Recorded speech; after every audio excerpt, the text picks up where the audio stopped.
Bonjour, regrets et remords.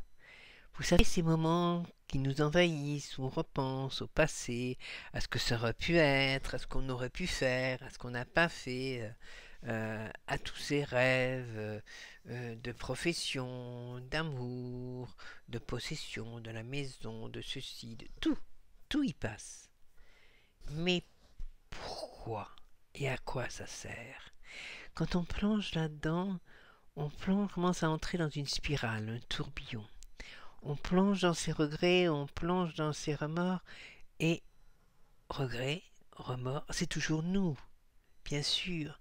Ça ne s'est pas passé comme nous l'aurions rêvé, nous avons raté quelque chose, et si nous avions fait autrement, et si, et si, et si. C'est le passé, tout ça. Et le présent. Le présent nous semble être comme il est parce que le passé, et nous replongeons dedans. Et si nous parvenions à fermer la porte au passé, à le regarder dans une pièce fermée, derrière une vitre, à l'observer en spectateur, pour qu'aujourd'hui, le présent devienne un moment à vivre, à ressentir, et que dans ce présent, on puisse, s'il le faut, fouiller pour trouver, vous savez, cette mini-étincelle, cette mini-pépine d'or que trouve celui, l'arpenteur, celui qui cherche l'or dans la rivière, là. Et dans son panier, il ne va pas toujours ramener la pépite, mais il va commencer par trouver un jour un tout petit minuscule grain d'or. Et ça veut dire que l'or est là, et qu'il peut donc le trouver. Et donc il va continuer, cultiver ça. C'est cet aujourd'hui que l'on doit cultiver. Et pour cultiver cet aujourd'hui, ce passé avec ses regrets et ses remords, cette revisite que l'on a, eh bien il faut la faire autrement. On dit que souvent les gens qui vont mourir, du moins ceux qui ne sont pas tout à fait morts et qui reviennent et qui se réveillent, vous disent qu'ils ont revu leur vie en arrière. Étrange, hein? Ça n'arrive pas à tout le monde. Mais ce qu'on ne nous dit pas, c'est s'ils revoient les moments heureux ou malheureux. Ça serait intéressant de le savoir, je trouve. Et puis nous, que faisons-nous quand nous partons dans le passé?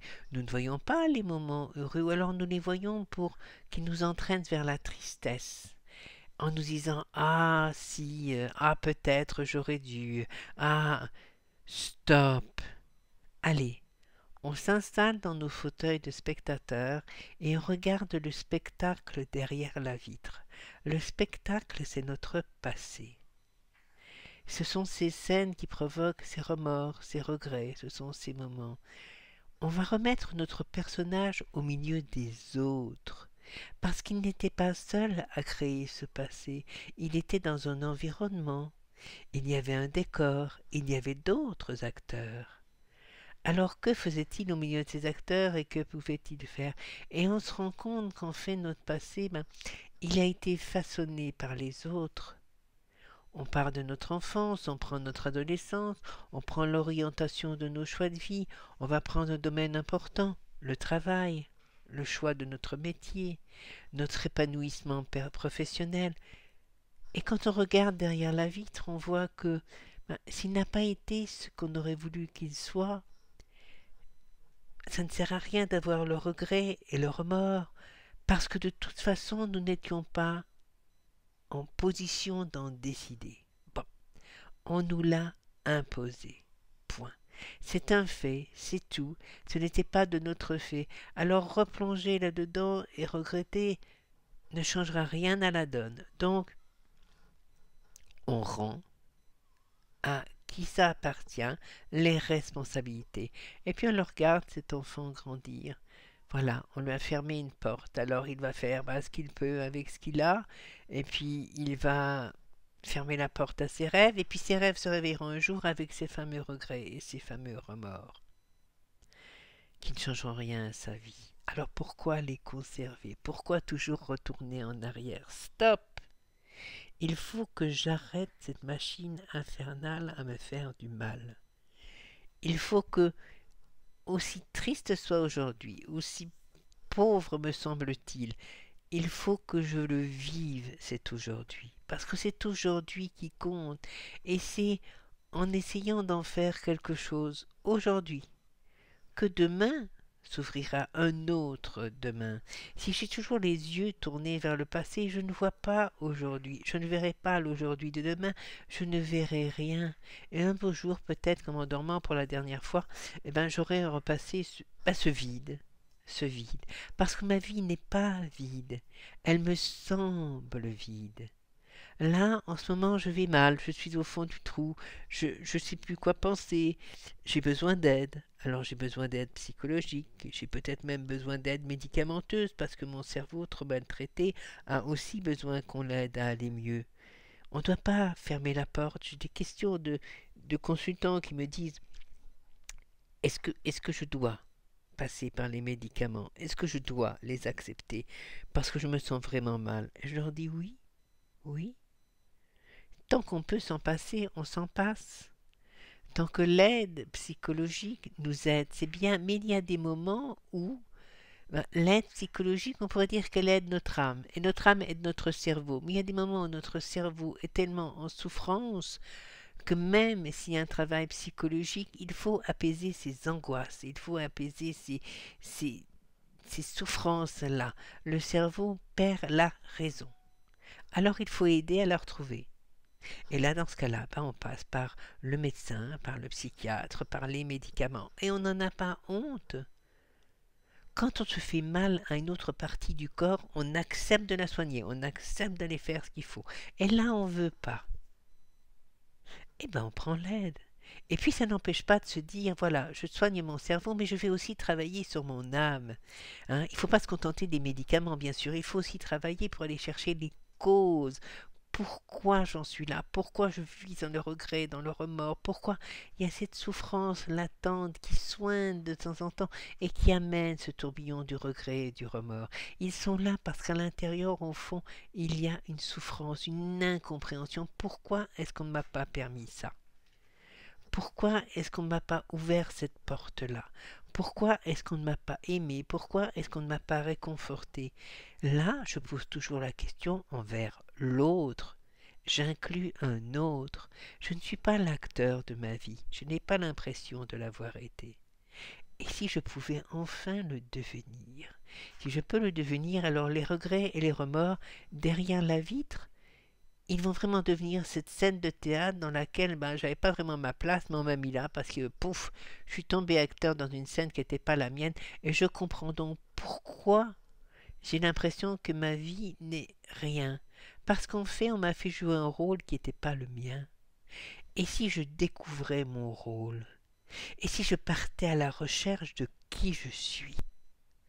Aujourd'hui, je vais faire attention à moi, à ce que je ressens, à ce que je vis, à comment je réagis aux autres, à ce qu'ils m'envoient. Ok, ce qu'ils m'envoient leur appartient, je ne sais pas encore, mais je vais l'apprendre. Mais je vais regarder pourquoi ça me fait mal, à quoi ça me renvoie. Je vais démonter tout ça en regardant ce personnage et cette scène dans laquelle il interagit il y a très longtemps avec les autres, avec son entourage, avec sa famille, avec sa scolarité du début, avec les camarades des débuts, avec son milieu social et le milieu social autour. Je vais regarder tout ça. Je ne vais plus le vivre. Je vais le regarder parce que je vais l'analyser et je vais voir quel impact ça a sur lui, sur moi. En voyant cet impact que ça avait sur moi, je peux rendre aux autres ce qui leur appartient. L'impact que ça avait sur moi a été provoqué par quelqu'un d'autre, pas par moi. Moi, je suis différent ou différente. Je suis autre chose que ce qu'on a voulu faire de moi, ce qu'on m'a dit de moi et ce que je crois être moi. Moi, je suis à découvrir. Il faut que je tire le rideau sur le passé, donc sur les remords et les regrets.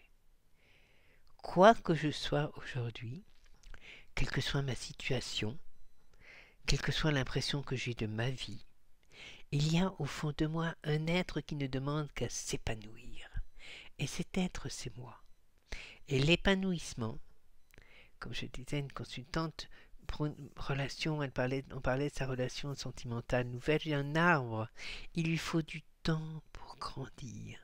Il faut qu'autour de lui, on enlève ce qui le gêne et qu'on lui permette de grandir, de pousser droit et de devenir fort. Je vais déjà enlever le passé, les remords, les regrets. Je vais mettre, voilà, ça c'est derrière la vitre, ce n'est plus moi, je ferme le rideau. Je vais m'observer moi, je vais me ressentir moi dans ma pièce, comme l'arbre sent les nutriments, la sève qui monte en lui. Tout doucement parce qu'il est petit et fragile, et puis de plus en plus fort parce qu'il grandit. Je vais me nourrir de moi. Je vais aller chercher mes vraies aspirations, mes vrais désirs, mes vrais souhaits. Je vais cesser de répondre à ceux des autres. Je vais m'explorer. Et en m'explorant, je vais rouvrir toutes les cellules qui me rendent vivante. Je vais apprendre à vivre, parce que j'ai compris derrière la vitre que je n'avais jamais appris à vivre, et que les remords et les regrets, en fait, c'est ce qui reste de cette non-vie. C'est le rêve d'une vie dans la non-vie, mais la non-vie est passée. Aujourd'hui, je vais apprendre à m'écouter, malgré les gens qui m'entourent, malgré les compagnons d'infortune du travail. Et puis, je vais m'écouter malgré ceux qui m'entourent dans ma famille, que ce soit le compagnon ou la compagne, que ce soit les enfants, parce qu'eux aussi grandissent. Les enfants se nourrissent de nous. Si je m'écoute, si j'apprends à grandir, je vais leur apprendre la même chose. Et puis le compagnon ou la compagne, ben, s'il ne peut pas accepter que je change, que je me transforme, que je me sois moi, c'est que ce n'est pas le bon compagnon et la bonne compagne. Et je ne dois pas m'inquiéter, les choses se feront aussi là naturellement. Les remords et les regrets sont des couches qui nous recouvrent et qui nous empêchent d'être nous-mêmes. Parce qu'on rêvait d'être quelqu'un, mais on ne sait pas qui on était. Et derrière ces remords et ces regrets, la personne que l'on imagine qui aurait pu être, avoir, ce n'est pas forcément nous. On va peut-être se révéler ne pas avoir besoin de ce dont on rêvait, ne plus en ressentir la nécessité, parce que nous, c'est un être qui dort au fond de nous, dont on ignore bien plus de choses qu'on ne le pensait, mais qu'on ressent, qu'on sent vibrer. Le laisser s'ouvrir, le laisser vibrer, lui permettre de devenir, c'est voir disparaître les regrets et les remords pour être ouvert à aujourd'hui, juste aujourd'hui, sur lequel se construira ce demain que j'ignore encore, mais qui ne sera pas fait, lui, de regrets et de remords, donc qui ne pourra aller que vers quelque chose de bien plus positif. Voilà. C'est pas une utopie, c'est un chemin que je parcours avec mes consultants. Je les aide à parcourir, ils y arrivent, donc je le connais ce chemin. Je l'accompagne régulièrement.